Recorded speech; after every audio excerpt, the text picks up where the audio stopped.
Les personnes que l'on fréquente au quotidien peuvent soit nous enrichir, soit nous pourrir la vie. Et ça, on le sait. Notre grand-mère nous l'avait déjà dit.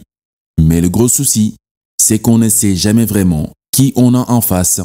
Parce que tout simplement, il est plus facile de connaître un chien qu'un être humain. Oui, un chien, tu sais quand il a faim, quand il veut jouer ou quand il veut te mordre. Mais un être humain peut te sourire, te regarder droit dans les yeux, te faire un gros câlin et te zigouiller dans le dos. L'humain est une créature multifacette, parfois sincère, généreux, parfois faux et vicieux. Connais-tu vraiment ton entourage, ton meilleur ami, ton conjoint, ta conjointe, ton collègue ou cette nouvelle connaissance avec qui tu es en train de tisser des liens? Connais-tu vraiment ce qui se cache derrière leurs mots, derrière leur sourire? Connais-tu vraiment le fond de leurs pensées?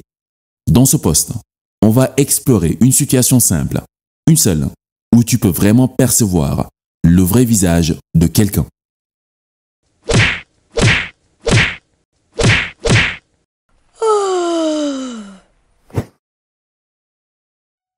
Petite mise en garde avant de démarrer. Ce post est beaucoup plus adressé à celles et ceux qui sont dans une démarche de connaissance de soi, de maîtrise de soi, et celles et ceux hypersensibles ou très sensibles à ce qui se passe autour d'eux.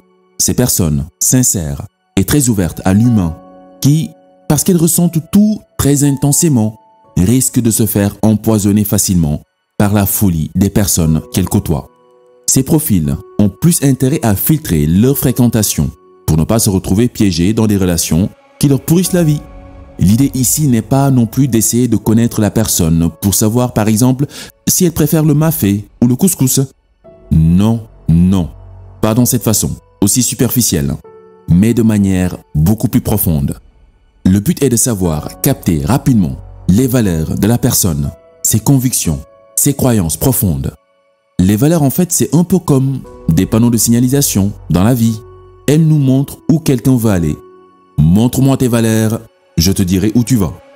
Même si connaître une personne en profondeur nécessite souvent une plus grande intimité, n'empêche que certaines situations concrètes peuvent nous offrir des signaux clairs sur avec qui on a affaire. Les situations de stress. Tu te rappelles de la période du Covid, au tout début, quand personne ne savait vraiment ce qui se passait, où l'on se croirait dans un film d'horreur apocalyptique, où l'on était tous enfermés à domicile. Les rues étaient complètement vides, désertiques. En plein centre-ville par exemple, on pouvait entendre une mouche voler. On voyait d'ailleurs ces images sur des routes de grandes villes comme New York, envahies par des cerfs, des antilopes et d'autres animaux sauvages. C'était vraiment flippant. Les gouvernements nous disaient que le monde était en guerre contre un ennemi invisible de la race des virus et que ce virus voulait buter la race humaine. Et personne n'était à l'abri, hein. Attention, il fallait éviter de se toucher, de se faire des câlins, même avec ses enfants. Il fallait porter des masques à longueur de journée, même en plein air, et que personne ne pouvait nous dire jusqu'à quand cette guerre invisible allait durer. Tu te rappelles du choc, du stress permanent qu'on subissait? Mais plus intéressant encore, est-ce que tu te rappelles comment les gens se comportaient entre eux? Certains étaient devenus carrément des balances, des snitchs de la pire espèce. Ils étaient prêts à balancer leurs voisins aux autorités parce que juste le voisin était sorti de chez lui, ou il s'est réuni avec sa famille, ou juste parce que le voisin ne porte pas de masque dans un lieu public. Tu te rends compte de la folie? Certains même se zigouillaient dans les supermarchés pour du sopalin, du papier toilette. Le truc pour se torcher le derrière quoi. Est-ce que tu te rends compte de la folie? Et je ne te parle même pas de ceux qui sautaient par la fenêtre, parce qu'ils ne supportaient plus de vivre dans ces conditions. Et pourtant, dans ce chaos mondial, il y avait aussi des personnes qui montraient le meilleur d'elles-mêmes. Par exemple, ces DJ qui animaient les quartiers depuis leur balcon, en envoyant des good vibes. Ces cuisiniers qui partageaient de la nourriture avec ceux qui avaient par exemple perdu leur emploi. Ces braves gens qui profitaient du confinement pour se recentrer, méditer ou se remettre au sport. Certains se sont carrément métamorphosés en mieux. D'ailleurs, moi qui te parle, c'est durant cette période que j'ai posé sur papier le livre « Choisir d'être ou se faire avoir ». Curieusement, alors que tout semblait s'effondrer autour de moi, je me sentais incroyablement zen, comme jamais auparavant. Cette clarté d'esprit perturbait même mon entourage, qui se demandait sans doute si je n'avais pas perdu la tête. Mais non. J'avais juste compris ce qui clochait vraiment dans ce monde et ce dont j'avais réellement besoin. Pour la petite anecdote, ce livre était d'abord un rappel personnel de ce qui comptait le plus pour moi, au cas où le système me faisait oublier plus tard. On sait jamais. Le système est sacrément rusé. Et finalement, j'ai décidé de le partager au grand public pour que toi aussi tu te rappelles de qui tu es, pour que nous aussi on se rappelle. Parce que plus nous serons nombreux à nous rappeler notre essence profonde, et mieux nous pourrons passer du bon temps ensemble dans cet asile de fous. Sans cela, on est tous dans la merde. Je ferme la parenthèse. Tu peux ainsi comprendre que les situations de stress, crise sanitaire, maladie, perte d'argent, menace de mort, la faim, le regard des autres, révèlent nos croyances profondes. C'est dans ces moments de crise qu'on peut voir si quelqu'un fait réellement ce qu'il dit ou dit réellement ce qu'il fait. Si quelqu'un fait preuve de courage, de persévérance, de loyauté, ou s'il préfère fuir, rejeter la faute aux autres et trahir ses semblables. Parfois, il suffit seulement d'un tout petit stress pour que les masques tombent. Fais par exemple cet exercice et après tu me diras ce que tu as découvert. Quand tu viens tout juste de rencontrer quelqu'un, par exemple, impose-toi d'être le plus sincère possible. Dis exactement ce que tu penses, et dans le respect bien sûr. Et tu verras que la plupart de tes interlocuteurs vont être complètement déstabilisés. Ils se mettront à révéler des secrets étranges, à dire du mal des autres, à dire une chose et son contraire, peut-être juste pour se protéger du reflet désagréable que tu leur envoies, tellement on n'est pas habitué à être sincère. Le stress, c'est comme un miroir qui révèle les traits de caractère cachés de l'individu. Les situations difficiles qui nous mettent mal à l'aise, qui nous fait perdre nos moyens, qui nous forcent à aller chercher au plus profond de nous-mêmes des ressources, sont un excellent moyen de savoir ce qui compte vraiment pour la personne. D'ailleurs, la nature le sait tellement qu'elle nous inflige parfois des épreuves hyper stressantes pour démasquer notre potentiel ou pour savoir si réellement on tient à ce que l'on dit. Exemple, tu dis « J'aime cette femme, j'aime cet homme, c'est l'amour de ma vie, mon âme sœur. » Et la nature te répond « Ah bon, tu dis c'est ton âme sœur, hein? Ok, on va vérifier ça. » Et là, on t'envoie une épreuve de malade mental. Et la suite, on la connaît, hein. Après, on voit plus personne. C'est lorsque les choses vont mal dans la vie que se révèle qui vous êtes.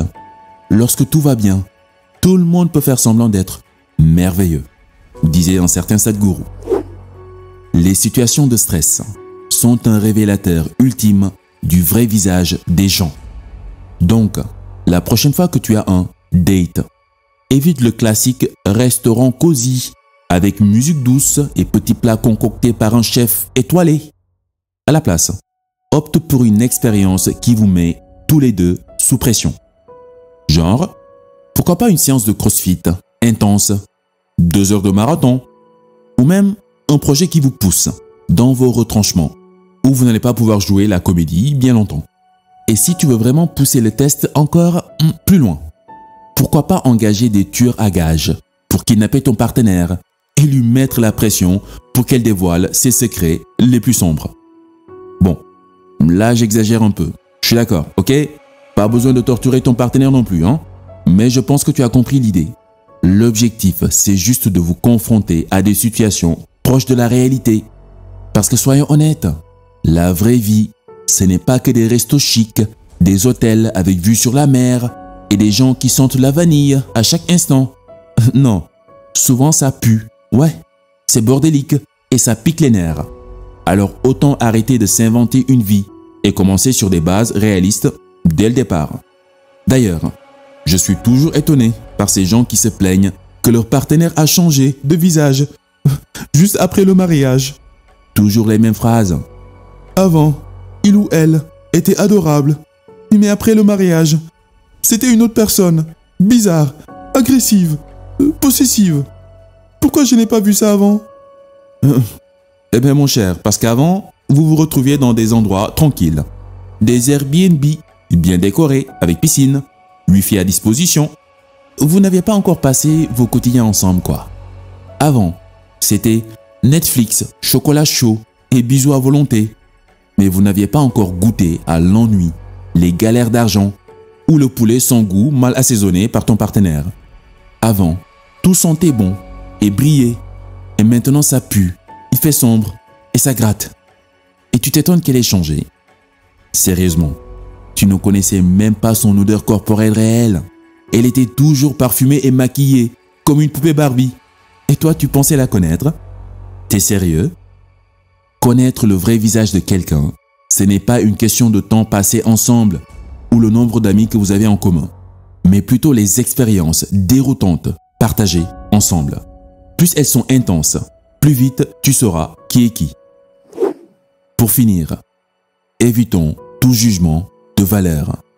Je répète, évitons tout jugement de valeur. On est tous un peu brisés, un peu traumatisés, on traîne tous des blessures, et certaines remontent depuis l'enfance, d'autres directement inscrites dans nos gènes. Et quand on se retrouve dans des situations stressantes, ces vieilles blessures peuvent ressurgir. On se met alors à réagir de manière irrationnelle, juste pour éviter de souffrir à nouveau, ce qui est tout à fait logique. On n'a pas tous le même passé, ni la même génétique, ni la même tolérance à la frustration. Certains s'en sortent avec brio, d'autres cassent tout sur le passage. Mais au fond, chacun fait ce qu'il peut avec ce qu'il a pour se sentir bien. Voir le vrai visage d'une personne dans un moment donné ne signifie pas qu'elle est figée dans cette version d'elle-même. Personne n'est complètement bon ni complètement mauvais. Les valeurs d'une personne aujourd'hui peuvent évoluer vers le meilleur ou le pire. Tu peux être un salaud aujourd'hui et devenir un saint demain. Comme tu peux être un ange aujourd'hui et demain être le roi des démons. Tant qu'on respire, rien n'est jamais acquis et il n'y a pas de fatalité non plus. On est tous cinglés, ouais, et chacun fait ce qu'il peut pour gérer sa folie et trouver un peu de paix, hein? Donc l'objectif ici n'est pas de juger quelqu'un, mais plutôt de se regarder en face pour savoir où en es-tu avec ta propre folie, où veux-tu aller et surtout, avec qui veux-tu partager ce voyage passionnant qu'est la vie. Merci encore à toi pour ton attention. C'était les chroniques by Demba. Sur ce, à la prochaine.